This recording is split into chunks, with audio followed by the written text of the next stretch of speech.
जय जोहार संगवारी मन, आप मन सबके आपके अपन परिवार आसमा सिविल एकेडमी में मैं इशार अहमद आप मन सबके जोहार स्वागत करत हूँ और आशा करत हूँ कि आप मन सबू मन तैयारी करत हो सीजीपीएससी और व्यापम के बेहतर तरीके से अब्बड़ सुघर तैयारी करत हो।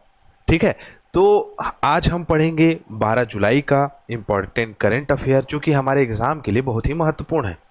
लेकिन अगर आप चैनल में नए हैं तो चैनल को सब्सक्राइब कर लें, और अगर आप चैनल में पहले से हैं तो मैं आप मन से निवेदन करूं कि अपन व्हाट्सएप स्टेटस में ज़रूर इला लगा लिया करा ताकि जो है हमन के रीच जो है वो सब के पास पहुंच जाए। ठीक है, तो चलो स्टार्ट करते हैं अपना सत्र जो कि एक सकारात्मकता के साथ होता है। और आइए आज हमारे नेताजी सुभाष चंद्र बोस का कहते उखर बात ला हमन अपन दिल में संजो लें। ठीक है, चलो आओ तो देखें, जिसके अंदर सनक नहीं होती वह कभी महान नहीं बन सकता। देखो साथियों, बात ऐसी है कि कल की घटना के बाद एक हमारे वित्त मंत्री जी का वीडियो आया, उसके बाद जो है बच्चों के बीच में बहुत सारी नकारात्मकता आ गई है, देखने को मिल रहा है। लेकिन इससे फर्क पड़ता है क्या? सरकार का जो नियम है, जो पद खाली है वो पद भरे जाएंगे। ठीक है, उनका कहने का मतलब अगर आप सकारात्मकता से देखें तो अभी फंडिंग नहीं है, लेकिन क्या आगे फंडिंग नहीं होगी? ये बात को जरूर याद रखिएगा। तो इन सब विचारधाराओं में परेशान नहीं होना है, अपनी पढ़ाई की कंसिस्टेंसी बिल्कुल भी बंद नहीं करना है। मैं बोला था चुपचाप अपन पढ़ाई ला करा। व्यापम अपन कैलेंडर जारी करे है, तो जब व्यापम अपन कैलेंडर जारी करे हैं तो पहले से वो पोस्टमैन के क्या बोलते हैं, वित्त विभाग से तो मंजूरी मिल गई है ना। समझा मोर बात ला समझा था कि नहीं समझा था? समझ में आवत है? मतलब मैं कहा था कि किसी भी प्रकार से नकारात्मकता मन में नहीं लाना है, और सनक जो आपके दिमाग में जो आपका टारगेट है, जो तुमन के जो छत्तीसगढ़िया में ठनक बोलते हैं ओला, समझे ना, तो उसको बिल्कुल अपना बरकरार रखना है। समझ रहे हो मेरी बात? मेरी बातों को अदरवाइज नहीं लेना। और रोज रात के मैं बोलता हूं कि क्या करना है, परीक्षा का समय है बेटा, रोज रात के डोज लेना है प्लान का। आज है 12 तारीख, 12 तारीख को आज रात के प्लान करोगे 13 तारीख का, और 13 तारीख को पूरा का पूरा क्या कर लोगे, उसको जान झोंक दोगे उसमें पूरे तरीके से उसकी तैयारी करने का। और यही मूल मंत्र है कि आप जितना स्ट्रेटेजिकल होके चलोगे उतना आपके साथ बेहतर होने लगेगा, उतना आप बेहतर करते जाओगे। ठीक है, तो चलिए अपना सत्र हम स्टार्ट करते हैं, ज़्यादा बात नहीं करते। सकारात्मकता हो गई हमारे दिमाग में। लास्ट टाइम मैंने प्रश्न पूछा था छत्तीसगढ़ की दक्षिणी छोर पर स्थित जिला कौन सा है। अब क्या है, कौन सा है, पहले बता दूं कि सुकमा जिला है। ठीक है, ऐसे हम एक छत्तीसगढ़ का नक्शा बना लेते हैं, छत्तीसगढ़ का नक्शा बना लेते हैं। और ये छत्तीसगढ़ का दक्षिणी भाग ये हो गया हमारा। इस प्रकार से छत्तीसगढ़ का जो दक्षिणी भाग है, यहाँ है हमारा सुकमा जिला।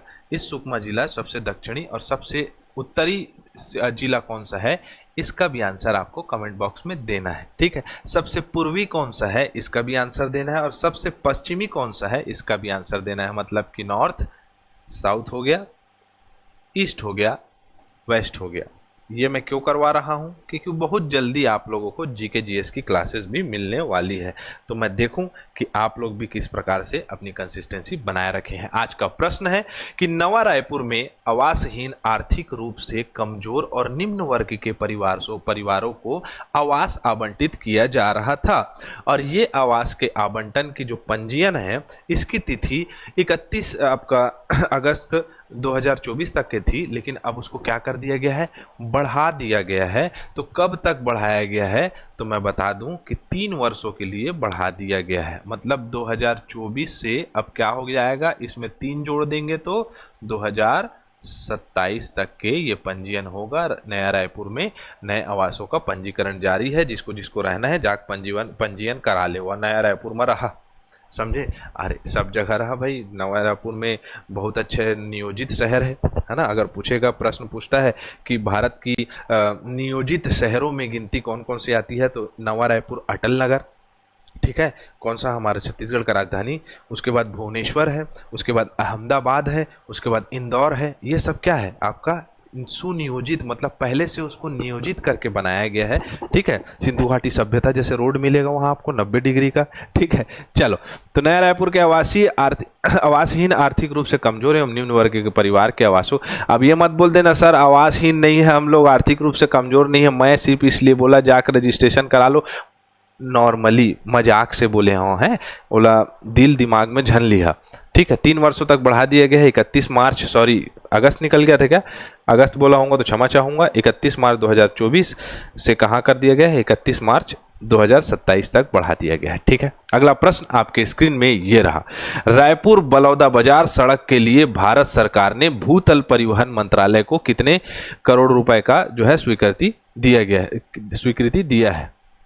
स्वीकृति निकल गया था, स्वीकृति 1494 करोड़, मतलब बिलासपुर सॉरी आपका रायपुर बलौदा बाजार मार्ग बनने के लिए इतना पैसा स्वीकृति मिल गई है। ठीक है, कौन दिया होगा, तो आपका परिवहन मंत्रालय, हार्टनर भैया। ठीक, तो आपका परिवहन मंत्रालय ने जो है पहले चरण में 844 करोड़ रुपए दे दिया है, जिसमें 53.1 किलोमीटर रास्ता बनेगा। 650 करोड़ रुपए की लागत से इतना जो है आपका बन रहा है 85 किलोमीटर लेन सड़क। ठीक है, आगे बढ़े, चलो। एनसीआर मतलब नेशनल कैपिटल रीजन, हमारा राष्ट्रीय राजधानी क्षेत्र की तर्ज में अब क्या बनाया जा रहा है, हार्ट नारे, कोई बात नहीं। एनसीआर की तर्ज में छत्तीसगढ़ राज्य की राजधानी क्षेत्र एससीआर मतलब स्टेट कैपिटल रीजन योजना व संबंधित प्राधिकरण की स्थापना में छत्तीसगढ़ के किन किन शहरों को शामिल किया गया है। रायपुर को किया गया है, यहाँ नहीं दिख रहा है क्या, इधर से दिखेगा। रायपुर को किया गया है, दुर्ग को किया गया है, भिलाई को किया गया है। मतलब ये सब किस में आएगा, स्टेट कैपिटल रीजन एससीआर, समझे। तो ये बहुत इंपॉर्टेंट क्वेश्चन है, ये शहर को शामिल किया गया है। लागत से संबंधित जानकारी नहीं प्राप्त हो पाई है मेरे को अभी अच्छे से, जब आएगी तो मैं बता दूंगा। लेकिन आपको याद रखना है विष्णुदेव सरकार ने दिल्ली की तर्ज में एससीआर बनाने की तैयारी कर रही है, जिसमें रायपुर, नवा रायपुर, दुर्ग, भिलाई शहरों को शामिल किया जाएगा। ठीक है, इनमें से कौन सा लोकगीत करुणा व वेदना से संबंधित है, तो कौन सा गीत है बताओ। बस देवा है क्या, देवार गीत है क्या, गोपल्ला गीत है क्या, नहीं। तो मैं एक ही बताऊंगा, रोज एक ही टारगेट करते हैं, बाकी सबकी डिटेलिंग हो सकती है, लेकिन एक एक करके याद करो ना, काहे के लिए जो है आपका ज़्यादा याद करोगे। तो बांस गीत जो है वो राउत जनजाति लोग के द्वारा मनाई जाती है, राउत। ठीक है, राउत में बड़ा होगा क्या, नहीं होगा, जो भी होगा देख लेना। ठीक है, राउत जनजाति के द्वारा मनाया जाता है। स्पेलिंग का थोड़ा सा मेरे ऊपर आ जाता है प्रभाव, बीमारी है, क्या कर सकते हैं। राउत जाति द्वारा बनाया जाता है, दुख के अवसर पर गाया जाता है। शीत बसंत, मोर ध्वज और कर्ण। अब ये मोर ध्वज कौन है, मोर ध्वज जो है कृष्ण जी का सबसे बड़ा भक्त था। अब श्रीमद् भगवद गीता पढ़े हो, नहीं पढ़े हो, पढ़े करो, बहुत बेहतरीन किताब है और रोज उसका पाठ किया करो, कम से कम 2 पेज तो पढ़ा करो, जिससे कि आपका समझ विकसित होगा। बात ऐसी है कि मोर ध्वज जी जो थे वो एक कृष्ण भक्त थे। तो अर्जुन जब युद्ध समाप्त हो गया मतलब महाभारत का, तो अर्जुन से श्री कृष्ण जी ने कहा कि आओ मैं अपने सबसे बड़े भक्त से तुमको मिलाता हूँ। तो वो लेके गए। मोरध्वज राजा थे, रानी थी उनकी, उनके पास गए साधु के वेश में, दोनों साधु के वेश में थे, श्री कृष्ण जी भी और अर्जुन भी, और अपने साथ एक शेर लेके गए। अब वो मोरध्वज को ये बोले कि बालक, इस शेर का पेट भरना है मुझे, और ये नरभक्षी है, अपने बेटे का जो है सर काटो और काट के इसको खिलाना है, लेकिन अगर एक भी आंसू निकला तो जो है ये नहीं खाएगा। तो मोरध्वज और रानी जो है उसके सिर में जो है क्या चलाते हैं, आरा चलाते हैं, आरंग, आरंग शहर राजा मोरध्वज, समझे, याद आया, तो उसी के नाम से आरंग नाम पड़ा है।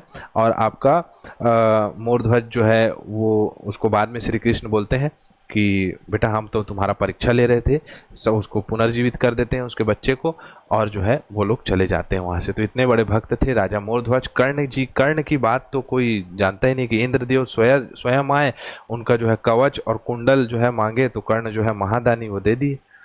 तो इस प्रकार से ये सब करुणा का गायन इस 5 गीत में गाया जाता है। और इसमें बांसुरी बनाई जाती है, इसमें वाद्य यंत्र रहता है, उसको बांसुरी से बड़ा रहता है, बांसुरा रहता है, बांसुरा नहीं रहता है, मतलब उसको बोलते हैं महरोली, है ना, क्या बोलते हैं, महरोली, यही लिखाया होगा, ठीक है, महराली, सॉरी मोहराली, भाई महरोली बोल रहा हूँ मैं भी, महरोली का स्तंभ याद आ गया क्या, मोहराली, मोहराली बोलते हैं उसको, बड़ा वाला जो है उसको बजाते हैं राउत लोग।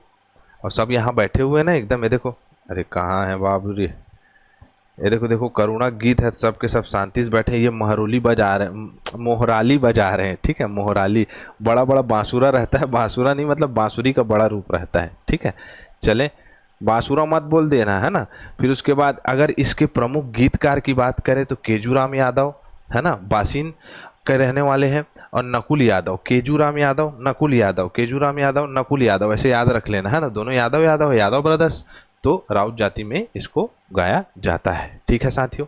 इतना आज के लिए था हमारे लिए।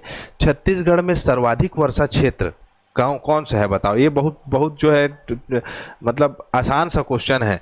कवर्धा है, अबूझमाड़ है, बिलासपुर है, कोरिया है, ठीक है। बिलासपुर वाले बताना कि हमारे यहाँ ज़्यादा पानी गिरता है क्या, वर्षा होती है क्या। कवर्धा वाले बताना, अबूझमाड़ वाले बताना, कोरिया वाले बताना। कोई दक्षिण कोरिया से तो नहीं है, ठीक है।